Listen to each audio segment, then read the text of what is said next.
Bydd y fideo yma yn dangos sut i brofi'n gywir gytre mewn 6 cam syml. Mae'n bosib gwneud y prawf yma pan fydd y misglwyf arnoch, neu os ydych chi'n feichiog. Mae'n bwysig i orffen gwylio'r fideo i gyd a bod yn gyfarwydd gyda'r holl gamau cyn cychwyn. Barod? Awn drwy'r camau gyda'n gilydd.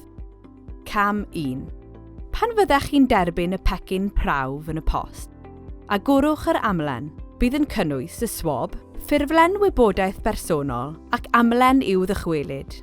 Cychwynnwch wrth dynnu'r swab wedi selio mas o'r pecyn. Cam 2. Golchwch eich dwylo ac agorwch y swab. Rhowch dwist iddo i dorri'r sêl. Yna tynnwch. Mae'r swab yn aros yn sownd i'r clawr. Cofiwch, peidiwch taflu'r tiwb i'r bin. Bydd angen rhoi'r swab yn ôl i mewn i'r tiwb ar ôl casglu'r sampl. Cam 3. Sicrhewch eich bod yn sefyll yn gyfforddus. Rhowch ben gwyn y swab tua 3 cm i mewn i'ch vagina. Trowch y swab o gwmpas am tua 30 eiliad, gan rwbio waliau y tu mewn i'ch vagina. Yna tynnwch y swab allan.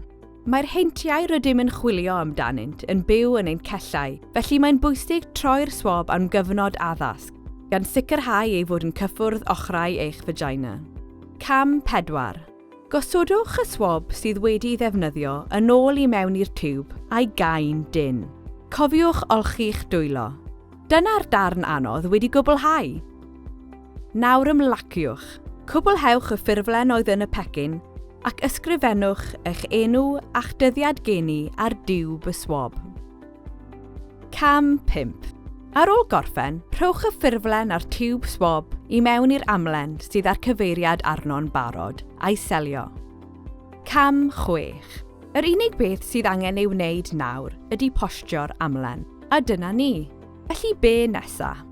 Gan ddefnyddio'r manylion cyswllt rhoddwyd ar y ffurflen, byddem yn cysylltu gyda'ch canlyniadau. Fel arfer, bydd hyn yn cymryd tua 1 i 2 wythnos.